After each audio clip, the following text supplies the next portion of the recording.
I can see more people joined. Just wanted to very briefly introduce myself. My name is Federica. I'm part of the DocCT team, and it's my pleasure to welcoming you all to this legal masterclass. So today we are connected with the University of Peking, the School of Transnational Law, and we're going to talk about Confucianism and traditional Chinese legal culture. We have connected Gar, who is the Director of Graduate and International Programs at the university, and we also have a great pleasure to have with us the Professor Norman Ho connected, who will be actually presenting our masterclass. I leave the floor to Cole for a welcome, and we look forward to receiving all the questions that you might have regarding the topic or the university.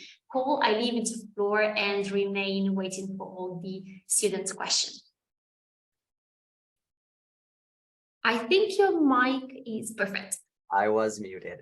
Well, thank you, Federica. And to everyone here, thank you for joining us. I know you're coming from all over different parts of the globe. And so it's exciting to see, lawyers, law students, maybe academics from so many different parts of the world interested in a topic like Confucianism, like, legal history from China.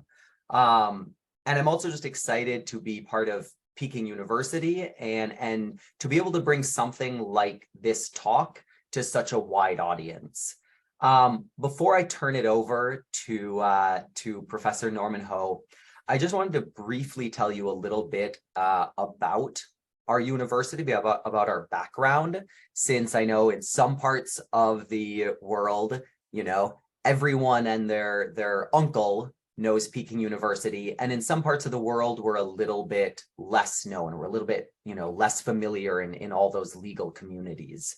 So Peking University, if you're not already aware of this, is the oldest university in China, and we're consistently ranked as one of the top universities in the world. Our School of Transnational Law within the university is a particularly unique program. We were actually started as the only law school in China with English as a primary language of instruction. We base a lot of our pedagogy on kind of the American law school curriculum. And we kind of, within that curriculum, combine US common law, Chinese law, international law, intellectual property law, and many other areas. So it's a very diverse program for, I think, all the faculty, the students who are involved. And I think Professor Norman Ho really kind of represents a lot of what is great about the school and a lot about kind of what we are trying to do with the legal community we've been building around our law school. So he has backgrounds, academic, professional, that span top institutions in both the United States and China. His educational background comes out of Harvard and NYU. He's also he's also practiced at some of the top law firms in the world. And he has teaching expertise that cover a wide range of subjects, from core kind of traditional legal topics like property law to very contemporary specialty topics like international capital market transactions with Hong Kong. And he even specializes in Chinese legal history. In fact, he has a very perennially popular course at the university on traditional Chinese legal thought. I've been jealous of many of our students who get to take that class. And so I'm very excited that I get to sit in on his talk today and get a little sampling of what a student might get if they took a class from someone like Professor Ho or one of our other professors. The final thing I'll say before I turn it over is, if you have questions about the talk, please stick around until the end. I suppose Professor Ho will let you know if he's fine with you also asking questions during his talk. And if you want to ask anything else just about maybe our program, what the experience is like of studying law in China, also feel free to ask any of those questions at the end of the talk. So I'll turn it over to Norman, and hopefully I'll get to interact with some of you as participants later on in the event. Well, let me just thank my colleague Cole and as well as Doc City Federica for this invitation to be with all of you this evening in China, but whatever time zone you are in. And I would like to thank my colleague Cole for that ridiculously generous introduction. And so the topic today is on Confucianism and traditional Chinese legal culture. And I have a PowerPoint which I will attempt to share now. So share screen. And Cole also mentioned questions. I'm happy to take questions, but perhaps I'll give the talk first. I'll plan to speak for about 35 to 40 minutes or so, and then I'm happy to take any questions after that. Why don't we do it that way? So share screen here, let's see. And then PowerPoint. Okay, is my PowerPoint visible? Okay. All right. So the topic today is Confucianism and traditional Chinese legal culture. And I think for those of you who have studied Chinese or have studied China before, I'm sure you've heard of Confucius. And even if you haven't studied China before, I'm also sure you've probably heard of Confucius as well.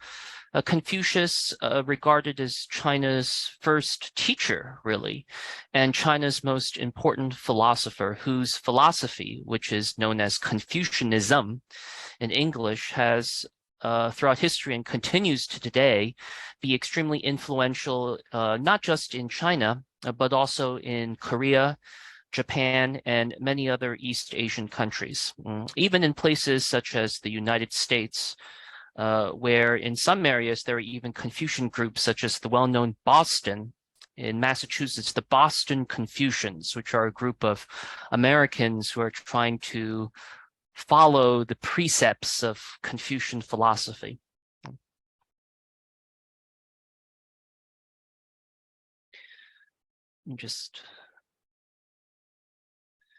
So Confucianism is, generally speaking, enjoying a strong revival in China today.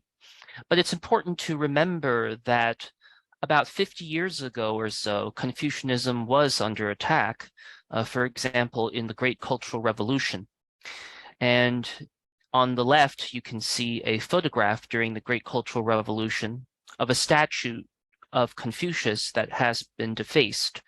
And the Chinese banner across his chest reads "#1 bastard." But fast forward 50 years later, and Confucianism is enjoying a great revival in China. Interest among not just Chinese people, but also the political leadership in China. And so on the right, you can see photographs of cultural festivals held in China today, honoring Confucius and Confucianism. Now, of interest in particular to us is Confucianism and Chinese law. As I mentioned, Confucianism is enjoying a revival both on the popular level among the Chinese population, but also among Chinese political leaders. And you can see here this article from 2018. Zhou Qiang, who was then the head of the Chinese Supreme People's Court, visiting some historical archives. And the headline of this article reads, Zhou Qiang quoting him, "Studying traditional Chinese legal culture is important in promoting an impartial judiciary." So there's a lot of emphasis now on Confucianism and traditional Chinese legal culture. And because Confucianism was the predominant philosophy in China, in Chinese history, Confucianism has also become synonymous with traditional Chinese culture. President Xi Jinping, in remarks in 2014, also emphasized the importance of studying traditional Chinese legal culture. as you can see from this slide, quote, "The legal system of ancient China embodied a huge wealth of knowledge and wisdom, allowing it to occupy a unique place among the major legal systems of the world. We need to take note of the successes and failures of China's ancient legal traditions, identify, extract, and promote the very finest elements of China's traditional legal culture, and selectively integrate these elements into our present initiatives." So these remarks could not be clearer. The interest among leaders in China, among leaders in the Chinese judiciary, in traditional Chinese legal culture and Confucianism is indeed very pronounced and obvious today. So with those introductory remarks, we can now proceed to the main part of today's class, Masterclass, which is, what did Confucius think about law? What was Confucius's views on law, and how did they elaborate over time? So let me first begin with just some very quick background information about the great Chinese philosopher Confucius, or Kongzi, as he is known in Mandarin Chinese. Confucius was born into a relatively well-off family. So he was not from a poor family, but he was not from a very rich family. He was what we might call a minor aristocrat, from a minor aristocratic family. And we know that his father died when he was young, and he grew up and was educated in history, literature, and many of the traditional subjects at the time. His goal was to become a high-ranking government official, roughly equivalent to, I would say, you could think of as a prime minister, to use a modern political position, a prime minister to some king or emperor. Okay. But unfortunately, he wasn't able to accomplish his goal to find high political office, so he became a teacher. Now, Confucius lived in a time of political turmoil and moral decay. What we now call China today, when Confucius was living, was actually a bunch of different small states, which were constantly fighting each other in terrible warfare and committing various atrocities to each other. Rulers of individual states were often corrupt, engaged in behavior that harmed their own people. And Confucius was extremely pessimistic at first, but then he realized that he wanted to try to teach people to become better. And so the central question that Confucius tried to answer in his philosophy was this: how do we, both as individuals and the state, how do we get back onto the right path? We have erred. We have made mistakes. We're going down the wrong path now. How do we get back on the right path? And that's the central question he is asking in his philosophy. And I think that's very important for all of us to remember, because Confucius is not an armchair philosopher. He is not a philosopher who stays in the so-called ivory tower of academia and is interested only in theories. He wants to solve real-world problems. He wants his philosophy to solve real-world problems, and he wants to find out how we get back onto the right path. So what's his answer? Well, 2 points. First of all, before I get into what the answer is, let me just begin with another question. Where do we find the answer? Where do we find the answer? And for this, Confucius argued, we need to go back to antiquity. We need to go back to the ancients. We need to go back to that time when we had great rulers, sage rulers, who cared about the people.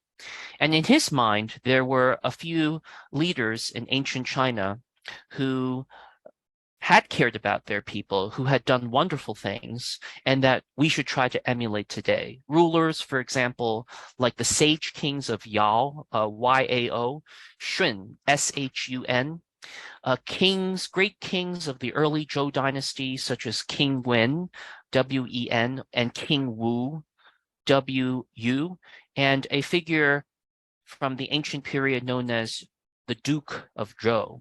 We need to go back and learn what they did and apply what they did.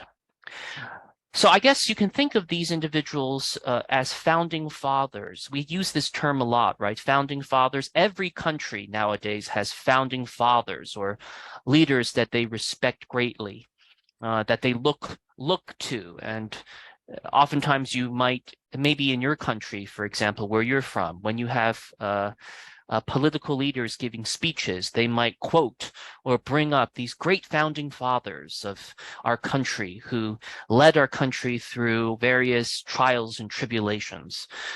Confucius is basically saying the answer can be found in antiquity, in basically the founding fathers, if you will, of Chinese civilization. So that's where we get the answer from. So what is his answer? Well, his answer, what can we get back? What can bring us back on the right path is li, this term which means ritual or ritual propriety.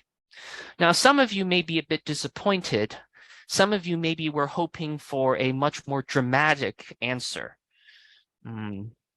But this is Confucius's answer. And I think it's very important that his answer is not law. It's not law. It's not legislation. And that's very important to keep in mind. As we will see later, Confucius does believe societies need laws, but laws should not be the primary norm in regulating society. The primary norm really should be what he calls li. The English translation for this term is often ritual or ritual propriety, or sometimes rights. Now, this term in Chinese, li, which is again translated ritual propriety, it originally mainly referred, what was its meaning? It originally mainly referred to specific rites or rituals for specific occasions, such as funeral rites or funeral rituals, things that you performed, for example, when somebody died. So if you think about various Western funeral rituals, there usually is the decedent is placed in a coffin. He's dressed up. There usually will be some sort of service. There may be a wake. There may be a gathering afterwards. And there are a bunch of rituals that are there. And so li, originally this term in Chinese referred to specific rituals for specific occasions. But what Confucius does is something very important. He broadens the meaning of li, ritual propriety, to basically mean any ethically correct thoughts and behavior. So in other words, in Confucian philosophy, the word li, it can refer to specific actual rituals, but it can also refer to just broadly any ethically correct behavior done by the individual. And why is li so powerful for Confucius? Now, let me talk a little bit about li and give you some examples so this is not too abstract. When you hear the word ritual or rites in English, let's be honest, when you hear this word first, what do you think of? Many of you may think of what? Magic or supernatural things. You think of perhaps people dancing around a fire, doing some rites, ritual, chanting something in a magical sense. But Confucius doesn't mean ritual in that sense. In your daily life, many of you are actually doing rituals, Confucius would say, but maybe you're actually not aware of it. I'll give you one example. How many of you have taken an elevator before? Or if you're from a place that uses British English, British people call it a lift. Everybody here, I assume, has taken an elevator. Now, have you ever been in this situation before?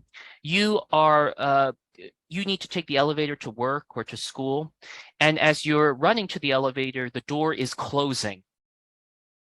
And has this ever happened to you that somebody in the elevator sees you, they make eye contact with you, and then they open the door, they keep the door open for you? Has this happened to you?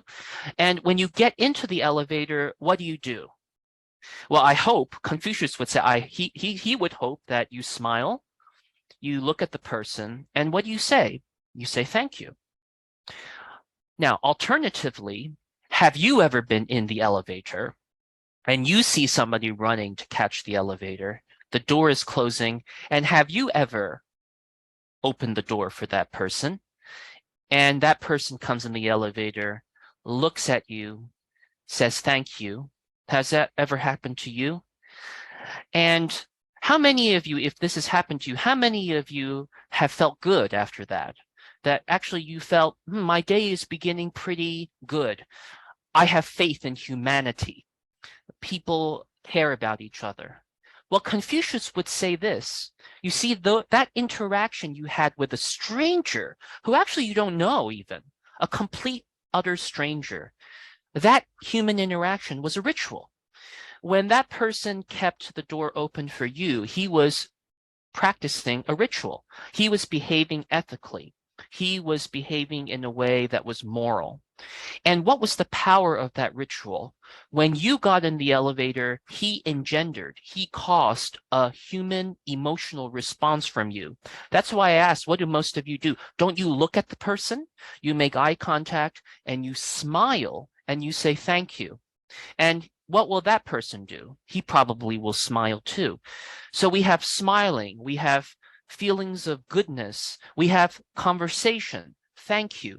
That is all part of the ritual. And that's the power of ritual.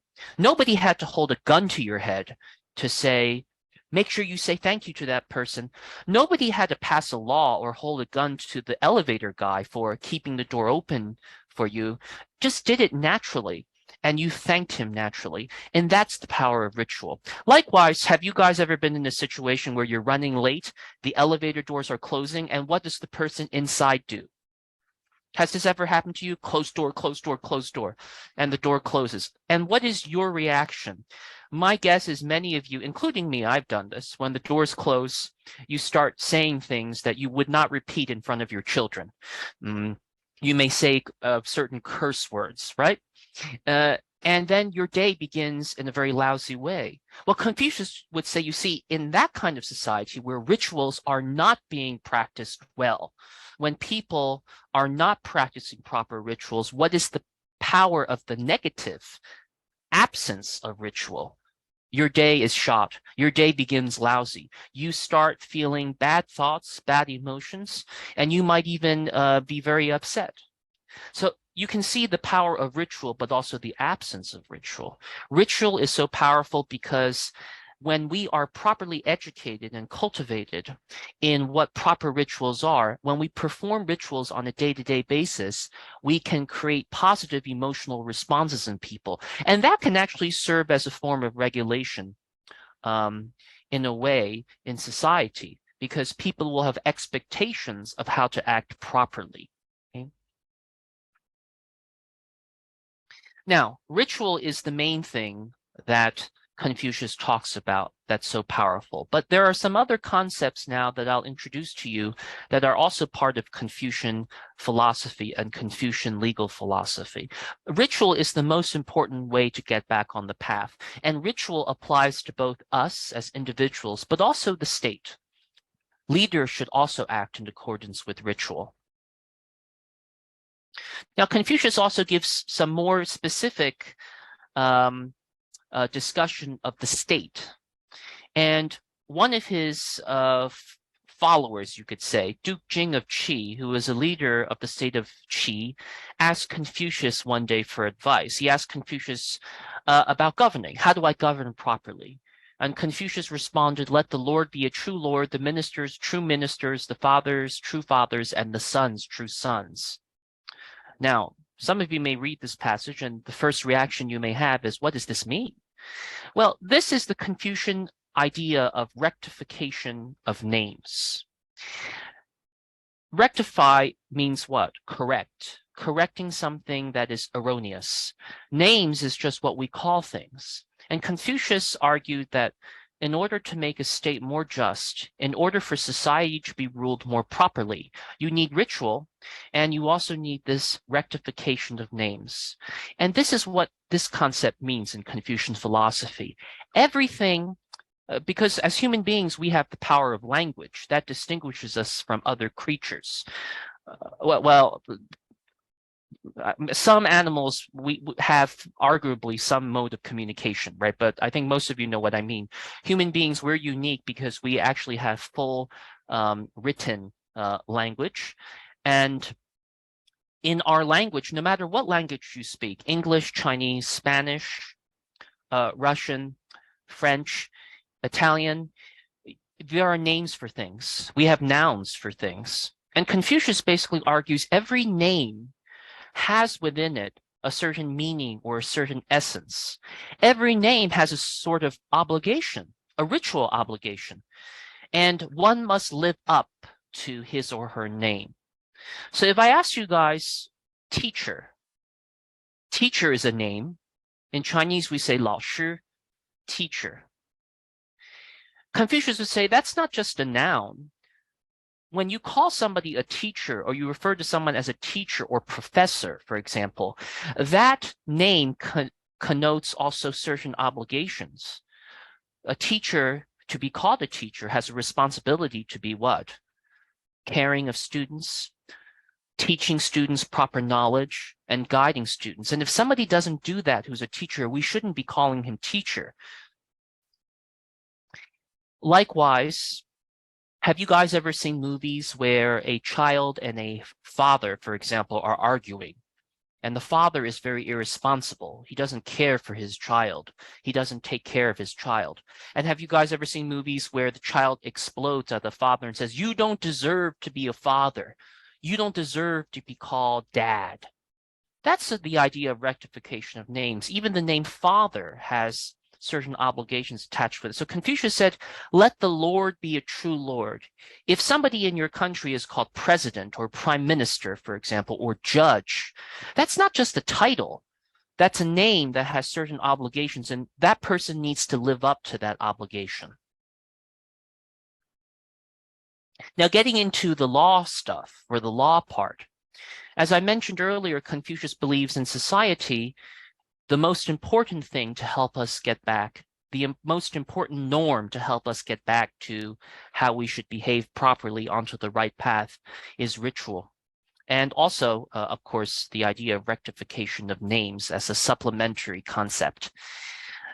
Of course, we may need laws, and Confucius is fully cognizant of the fact that any society needs laws, but he does not, in his philosophy, in his legal philosophy, consider laws to be the most important norm.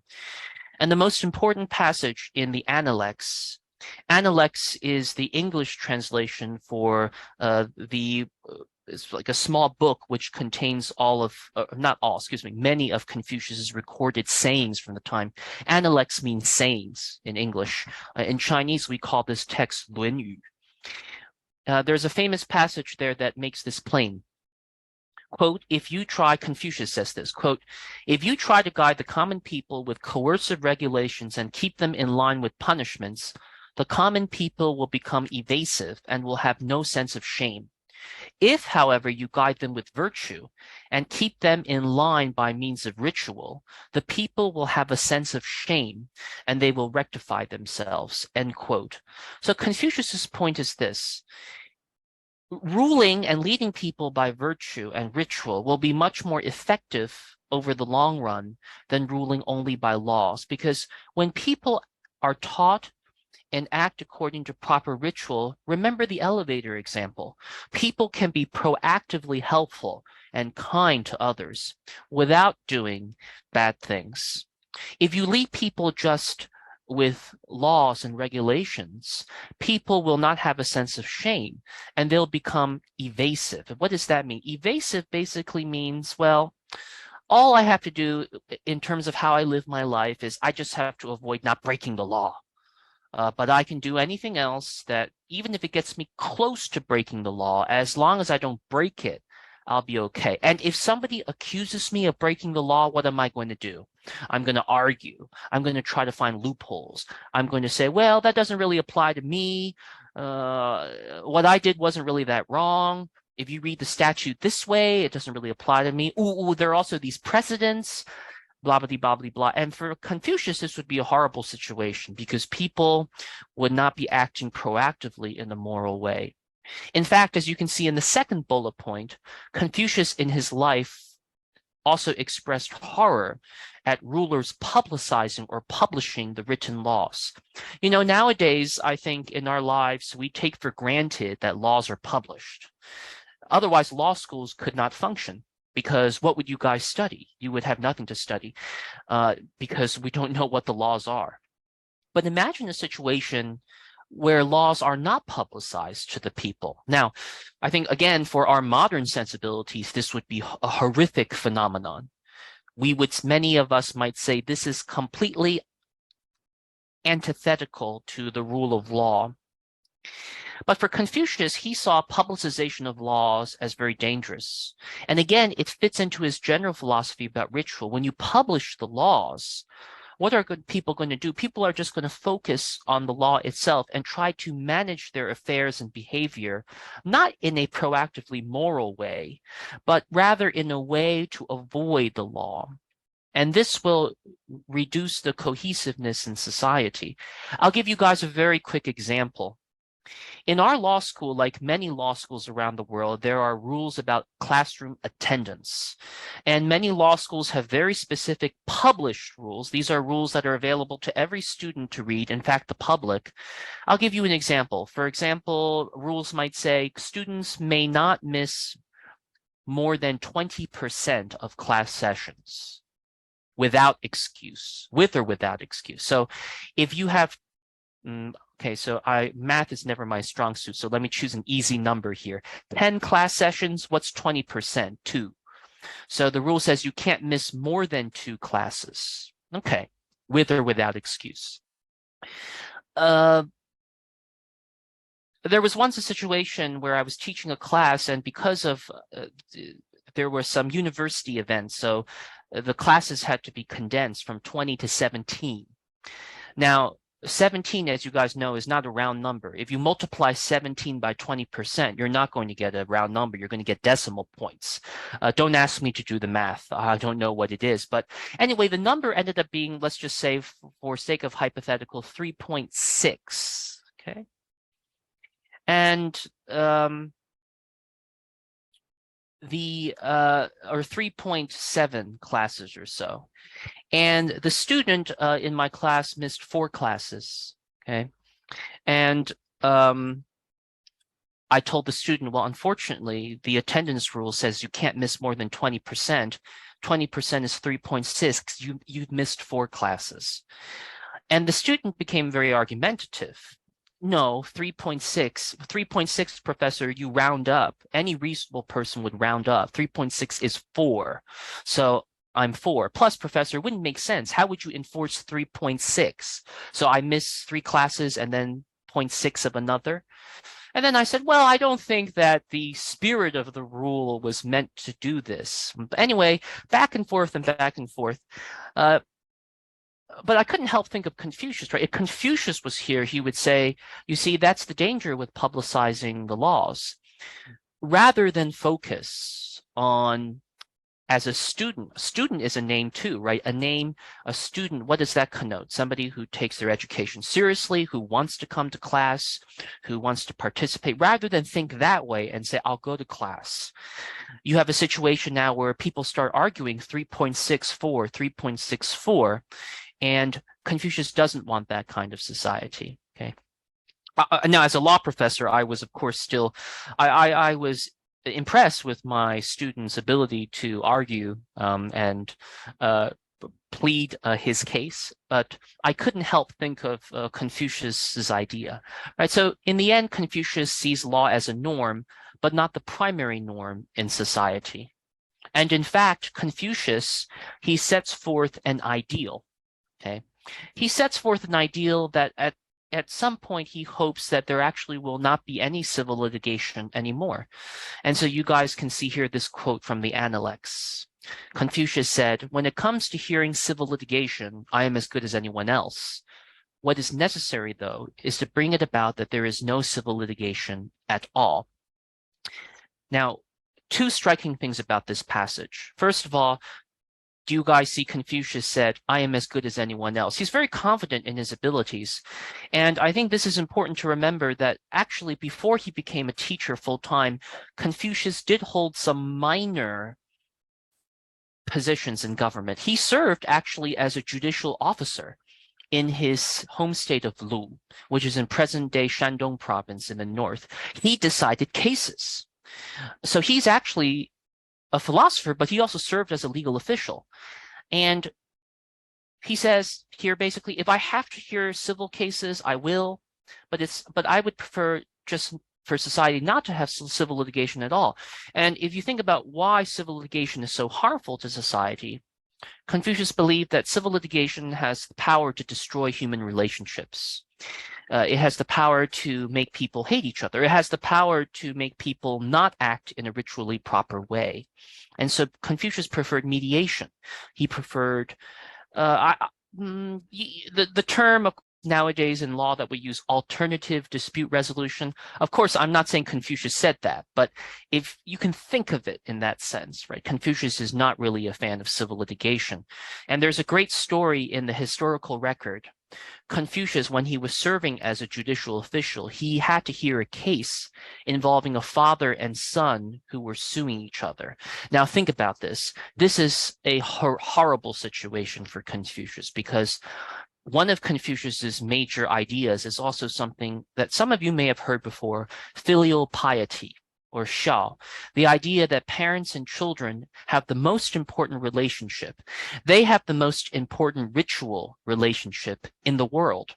And parents have a duty to care for their children, but children also have a duty to obey and follow their parents. And this is such an important relationship, Confucius argues, because where do all of us learn ritual from, if you guys think about it? Where do you learn it from? I mean, when somebody says hello to you in the morning, do you say hello back? When somebody gives you a gift, do you say thank you? Where did you learn all these rituals from? They don't just magically come into your head. My bet is most of you, if not all of you, you learned it from your parents. Right? That when you were small, when your parents took you out and you saw an elder person, what did your parents always say to you? Say hello, say hello to and you can't call him by his first name, right? Because he's more senior than you, Mr. Blank, right? Senor Blank, whatever. And we learn these from our parents. So when a parent and son are suing each other, that represents the complete degradation. It's like a nuclear bomb in the world. And guess how Confucius handled this case? I think some of you might like this method. He locked up the father. He locked up the son in jail. We're told this by the historical record. Again, we're not sure if it's 100% true, but he locked them up and he refused to hear the case. After a period of time, the father and son agreed to reconciliate and work out their differences. And they agreed to get along and solve their problems in a proper parent-child relationship, and then Confucius let them go. Okay. Now, of course, the cynical interpretation is what? The cynical interpretation is, well, Confucius must be a very lazy judge. He just wants to reduce his workload. Okay, but the non-cynical interpretation is, of course, that Confucius wanted to take a stand. He didn't want situations of a parent and child suing each other. Okay. In fact, here is another passage from Confucius, and this is the last story that I will share with you about Confucian legal thought. Law is not the primary norm, and when law conflicts with your ritual family obligations, what should win out? Look at this story. The Duke of Shi, which was a political leader at the time, said to Confucius, "Among my people, there is somebody who we call upright Gong. When his father stole a sheep, he reported him to the authorities." So the Duke of Shi is saying, look at my society. It's great. It's so law-abiding. When a son's father committed a crime, theft, his son reported him to the authorities. And isn't that wonderful? Confucius, of course, said, well, I don't think so. Among my people, he says, those who we consider upright are different from this. Fathers cover up for their sons, and sons cover up for their fathers. Uprightness is to be found in this. So Confucius, as everybody see, he turns the word upright on its head. He says to the Duke of Shou, why are you arrogant? Why are you bragging about this? This is not something you should brag about. In my realm, the upright son covers up for his father. The upright father covers up for their son. In other words, the legal obligation of reporting a crime should not supersede your family, filial, ritual obligations. And I just want to point out to you guys that this idea of what is often referred to by scholars as mutual concealment, concealing others' crimes, this idea actually became statutory. So in later Chinese dynasties, in the codes of many Chinese dynasties in Chinese history, there was actually a statute which said that under certain circumstances, for example, parents could cover up crimes of their children, children could cover up crimes of their parents, and there would be no criminal liability attached to that. Let me just end my remarks with just to introduce you to maybe some of you might be wondering, is there any influence of Confucianism and Confucian legal thought on Chinese law today? Now, the emphasis on this masterclass was historical. I am as Cole mentioned, I am a historian, a legal historian, and so I always joke with people that as a legal historian, it is not my job to think about the present. I know nothing about the present of Chinese law, but some of you might be wondering, and I will not make the argument. I don't think there's any way to prove that there's a direct influence or causal relationship, but there arguably, in terms of social attitudes, Confucian legal thought continues to play a role. So I have here 3 cases, and if you look at the first one from 2015, Chinese family asks for mercy after covering up killing by son for 16 years. Now, this was a case about 7 or 8 years ago where a man stabbed his cousin to death.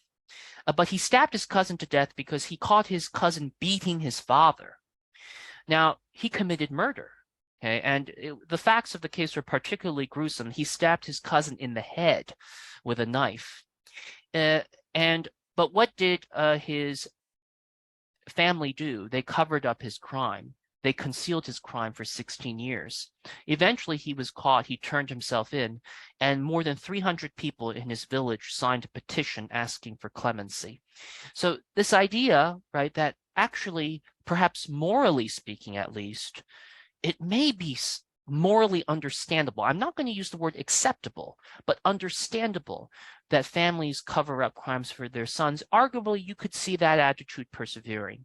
Now, I unfortunately do not know the disposition of this case, but still you can see the social attitudes there. Take a look at the bottom 2 cases. We do know the disposition of these cases. Can you guys see on the bottom right, elderly Chinese woman who killed disabled son after 46 years of devotion, shown mercy in court. This was a case from about 6 years ago, a very elderly woman who had a disabled child who was not able to care for himself. So she needed to care for him full time, but she was getting very old and he was getting harder to care for. 46 years, I mean, he was an adult. She killed him. I don't remember the exact facts. I think she gave him certain drugs or medicines to put him to sleep. I mean, to use the term, perhaps you could think of as sort of modern day euthanasia in a way. And he died. Now, she was arrested because she committed murder. But in the end, the court granted her mercy. And I think she received a suspended sentence, which basically means in Chinese law, if you don't reoffend during this period of suspension, 2 or 3 years, you actually will not go to prison. And so I just show you this case because we cannot say for sure that Confucianism played a role, but perhaps it did. The idea that parent-child relationships are so important, that this mother was so devoted to her son, her disabled son, that maybe we should take the facts into consideration. We shouldn't do just a blind application of the law on murder, because that would not be in the interests of moral justice. So I will stop here, and I'd like to thank you all for your attention. And I look forward to discussion and questions, of course, as Cole and Federica mentioned, either about the topic and or about the Peking University School of Transnational Law. And let me stop sharing my screen so we can all see each other clearly, okay? All right. Perfect. So thank you so much, Professor, for the class and Cole for the presentation. Yes, we did receive actually some questions while you were presenting. So I'm just going through some of them, and whoever is connected, keep writing them into the chat, the Q&A, because now is the time where we actually going to answer them. So one of the questions, so they asking if it's right to say that the law is based on the lifestyle, mindset, and tradition of the society, and not the other way around. So I think, well, my answer is going to be the answer nobody likes, but it's an answer lawyers love to give, which is it depends, right? It depends on what law we're talking about.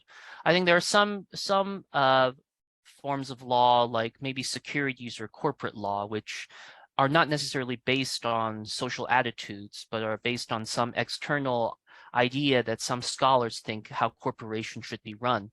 But I think in other areas of law, criminal law or family law, for example, I do think it's correct to say that those laws are based on or mirror certain social attitudes. And in terms of, if you think about certain societies, in Singapore, for example, there is a law. Well, why don't we, Singapore, okay. In Singapore, there is a law, I don't remember the exact name of the law, but it's something like Parents Maintenance Act. And it's a law which basically imposes a obligation on children to provide for their parents when their parents are elderly. Now, I need to make this very clear. Many people are surprised when I tell them Western countries also have similar laws. So actually in the United States, there are some states that actually have also similar laws, but they're not very much enforced, but they're there. But going back to Singapore, some scholars argue that the idea of maintenance and the fact that the law provides parents, elderly parents, with a legal cause of action. So they can actually sue their children if they feel their children are not providing for them adequately. One could argue that such a law, not just the existence of that law, but the widespread knowledge, promulgation, publication, dissemination, and use of that law reflects social attitudes that, well, that maybe are grounded in Confucian ideas of filial piety. Thank you so much.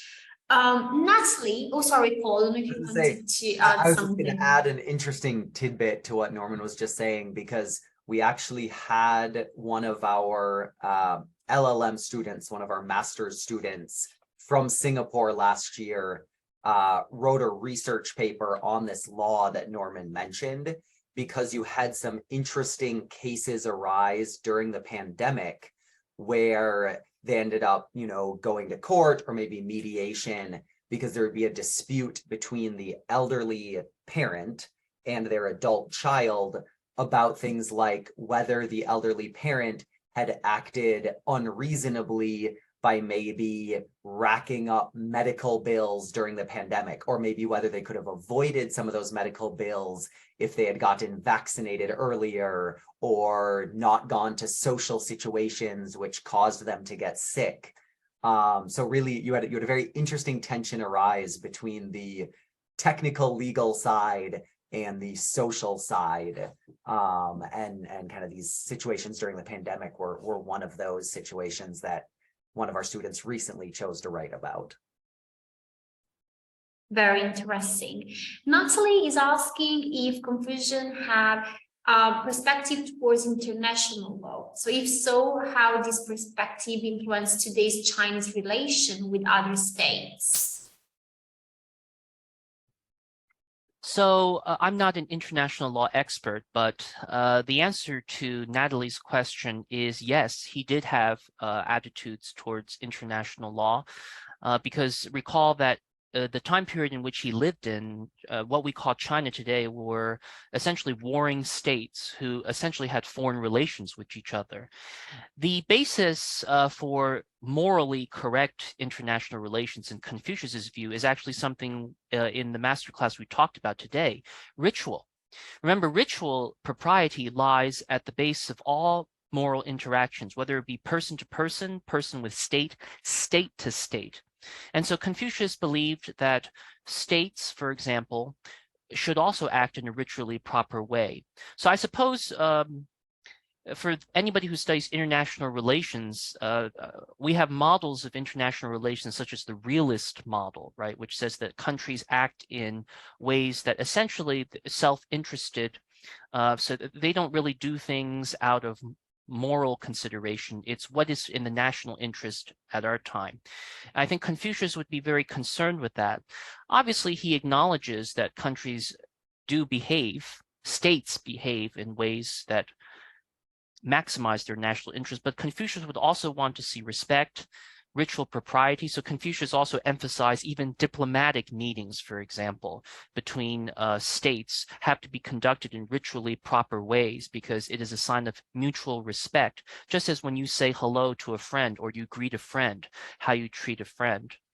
I think the second part of Natalie's question was whether those attitudes influence today. I don't know, is the simple answer. My speculation is, I would say perhaps if you look at some of the, when China conducts diplomacy today, some of you may have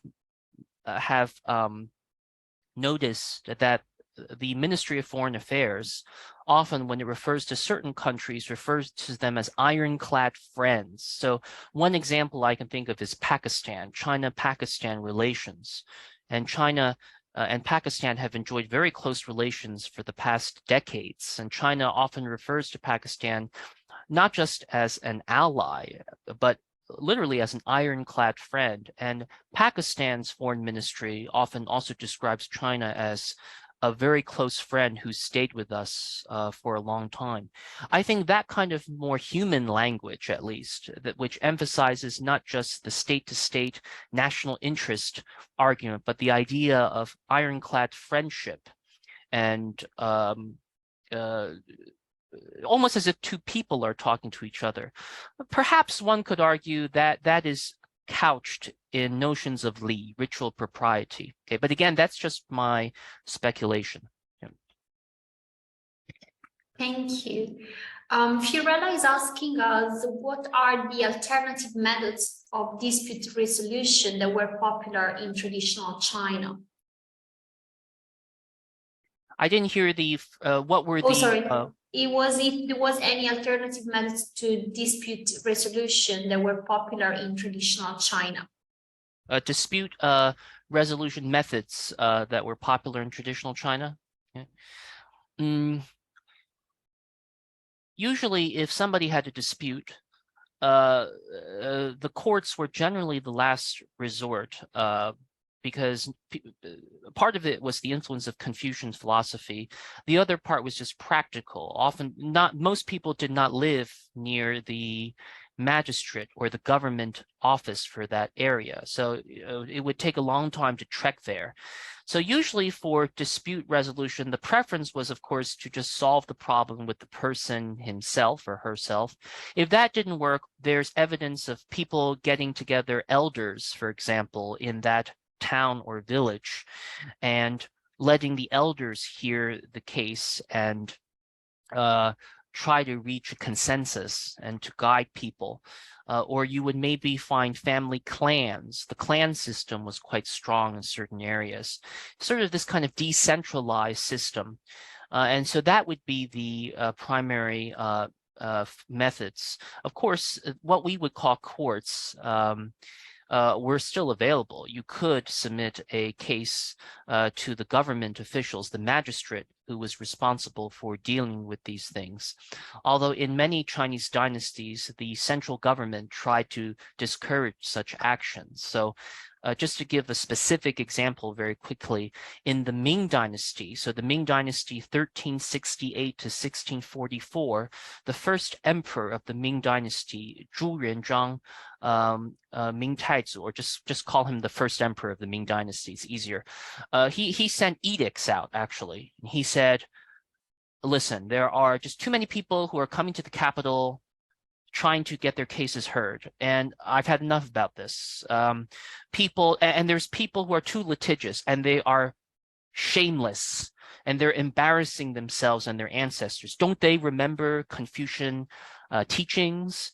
And so we really need to encourage people to get elders in their town to hear disputes. Thank you. Karim is asking us, wouldn't some people think that Confucianism misses the point of the purpose of punishment in law? So Confucianism is a broad philosophy. Confucius himself did not speak much about punishment, although there were some Confucian philosophers who did. So there is a Confucian philosopher named Xunzi,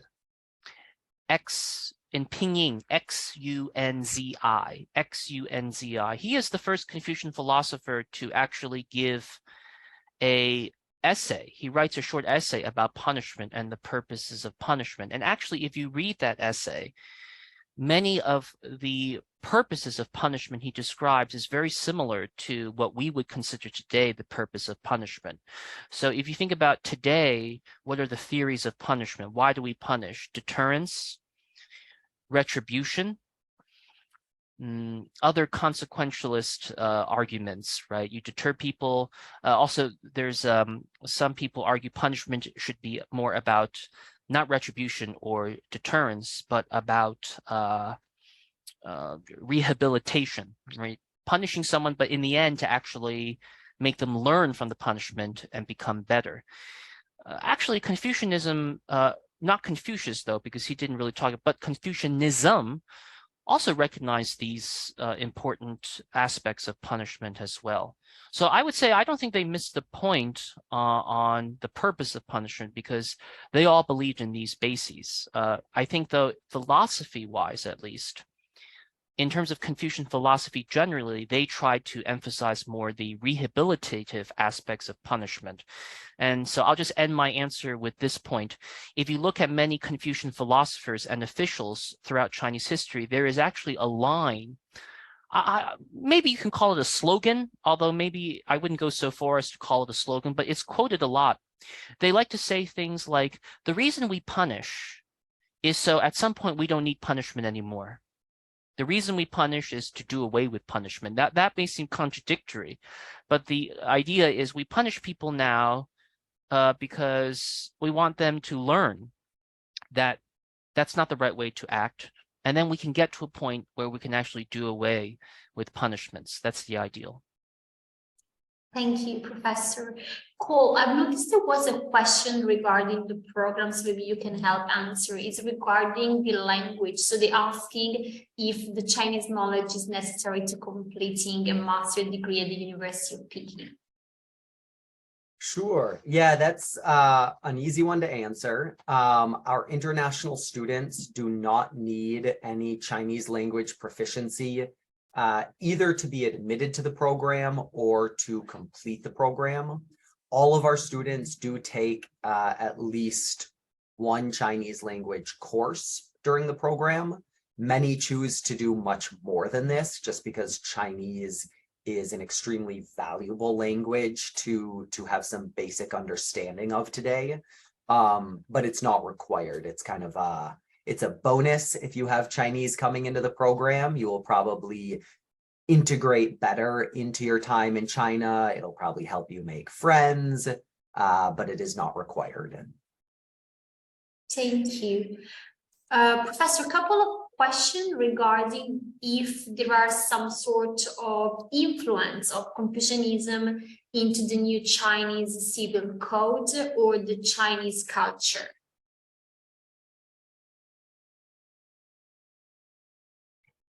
So the first part of that, Confucian influences on the civil code. I have to be honest, I'm not really familiar with the new Chinese civil code, which was promulgated recently by the Chinese government. Again, I'm a historian, so I don't care much about the present. Although I should point out that on our faculty, we have leading Chinese civil law experts who teach Chinese civil law courses, modern Chinese law. So I don't know. My suspicion is that there are provisions within the civil code about family, child, maintenance, and so forth. So care of elderly, that, of course, one could argue has Confucian influences. The second part of the question is, of course, very broad. Confucianism's influence on Chinese culture today.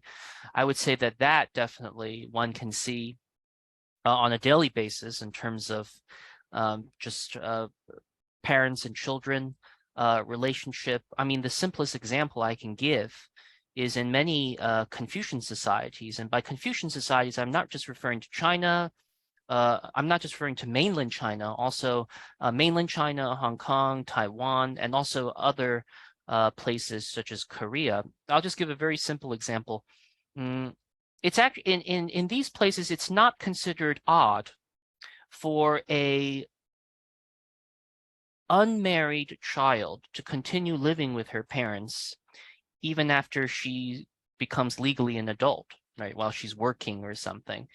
And I think I'm generalizing, I know, but in Western countries, such as, for example, the United States, many young people move out, and their parents actually expect them to move out when they become an adult. And so if you hear like a 23-year-old or 24-year-old living with his parents, say in Britain or France, that may seem, oh, well, that's a little bit different. Of course, I understand the pandemic actually has made things, it's a common phenomenon now, but in China, in Confucian societies, it's quite common, and nobody would think anything of it. And one could argue there it's because of obviously Confucian influences, is the parent-child relationship as really the nexus, not just of that particular relationship, but that's so important just for the fabric of society.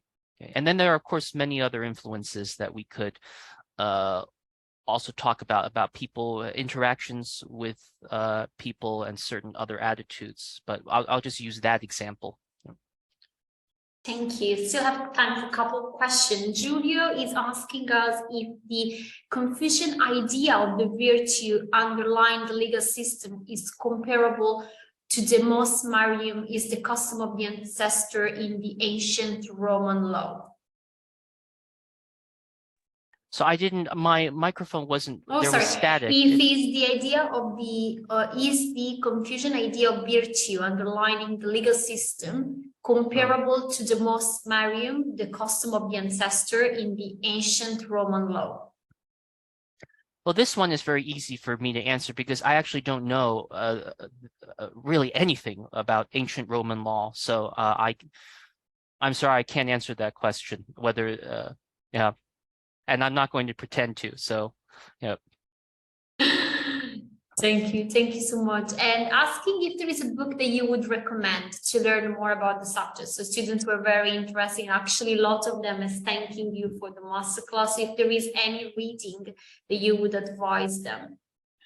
Yes, let me just check my my computer here because I will make sure I get the name of the so if you there's a wonderful book actually out by Edinburgh University Press. The author is Wei-Jin Chang. Okay, let me spell that for everyone. Wei-Jin is this first name. In Chinese, we pronounce it Wei-Rin, but it's romanized as Wei-Jin. W-E-J-E-N. Wei-Jin, just as it sounds, W-E-J-E-N. And the last name is Chang, C-H-A-N-G, okay, C-H-A-N-G. The book's name is called In Search of the Way. I'm trying to think. Legal Philosophy of Classic Chinese Thinkers. I think that's the title. But if you guys just go online, the internet, and search Wei-Jin Chang, the author, and then In Search of the Way, it should come up. And that's a wonderful book because it has translations that Professor Chang has done. He's a scholar based in Taiwan. Translations into English he has done, not just of Confucius, but many of the famous Chinese philosophers, and also includes his commentary and explanations about important aspects of their political and legal thought. So if you want a one-volume book that talks about Confucianism, but also other Chinese philosophers and their legal thought, I would really recommend that book to anyone here in the audience. And in fact, if you come to the Peking University School of Transnational Law and you take my traditional Chinese legal thought class, as Cole mentioned, I teach here. And again, it's taught in English, right? That's one of the texts that we use in the class. Amazing. Talking about the school, Enrique is asking us if you offer a Master of Law at the University of Peking, and if you can give just some brief information about it. Sure, and maybe I'll combine my response based on a couple answers I'm seeing here. So yes, we offer a Masters of Law course, like an LLM is what you'd usually hear it referred to around the world. And that is really the main program that most of our international students take. It is possible for an international student to take our dual degree Juris Doctorate, Juris Masters, but you need to be fluent in English and Chinese to complete that course. And it's also a 4-year-long, very intensive course. So almost all of our international students take our Masters of Law program. I also see that there's a student from a British university who is wondering if it's possible to start our Masters of Law course, our LLM program, before they've completed their law degree. The answer is no, you couldn't apply to our master's program. It would be possible to come as a visiting student if you just wanted to take courses at our School of Transnational Law, but you would not earn a degree at the end of that. If you wanted to actually earn the master's degree, you would have to finish your main law degree before beginning. You can apply if you're in your final year, but you would need your actual degree before you can enroll in Peking University. Perfect, thank you. So we're coming, let's say, towards the end of our masterclass, but we're going to make sure that all the questions we're just going to pass them on into the University of Peking team to be able to follow up. I wanted to thank the professor and Cole for being here with us today. And I wanted to ask you if there was anything else that you wanted to highlight or add regarding the topic, or maybe just regarding the university. So we will be following up with an email. Some of you were asking about if the webinar was recorded. Yes, we're recording the webinar, so we'll be able to share with your recordings, so you'll be able to rewatch it in case you missed some details. But I wanted to ask maybe first to the professor and then to Cole if there was anything else that you wanted to add before closing our session today. And definitely thank you for your time.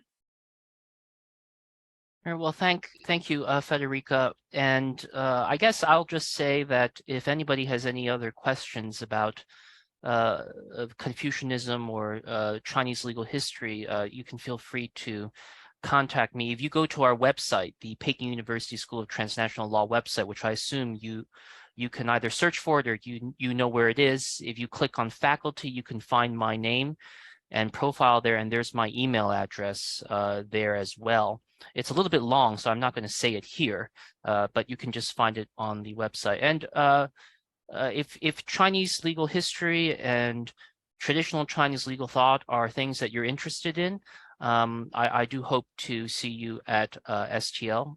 We offer those subjects in English, which I think makes us quite unique among law faculties in Asia, really. Okay. All right. Thank you, Federica and Cole, and I'll stop there. And Cole, go ahead. Yeah. Yeah, maybe I'll say just a couple final things. Well, first I'd say, and even if something like legal history or traditional Chinese thought isn't an area you thought you were interested in, one of the things that is fun about our program is that if you are admitted to the program, you can elect to take courses from across all the different areas we offer. So you may be a student with a background in, commercial and corporate law, and that's what you want to specialize in. Well, you can do our international trade law courses and our business law courses, but you're also free, just for your own enrichment and expanding your knowledge, to take a course like Professor Norman Ho's course. And all those courses are open to you. And then I also saw that a couple students asked questions like, do we have a minimum GPA requirement to apply? The short answer to that is no. And I don't want to go into sort of details of what all our requirements are, because the better way to get that information is either going to our website or talking to me directly after this talk. But what I will say, because this question of like a minimum GPA made me think of this, is we are looking at applicants to our program. We are trying to find talent from so many different parts of the world, right? Students, lawyers coming out of different legal systems, that we really truly look at all of our applicants very holistically. There is no single factor that's going to get you into the school. If you have studied hard, if you are willing to study hard, if you have some enthusiasm for China, that is probably the best start you could ask for getting into our program. For the rest of the details, contact me after this talk. Amazing. And I'm going to make sure that you receive Cole's contact details after the talk, so you'll be able to reach out. Really, I wanted to thank the Professor Norman Ho for his time, and Cole for being here and answering all the questions that you had. All of you for staying connected. Your questions were very much interesting. So we will be following up with an email, so you have a recording of the event, and also we make sure that you have Cole's contact details, so you'll be able to ask further questions about the program. So really, thank you so much. Thank you all for being connected, and thanks for our speakers today. And I wish you a very good rest of your day, and we look forward to seeing you soon at the next live event or at STL. Thank you so much. Thank you. Thank you. Bye-bye. Thank you all. Bye. Bye.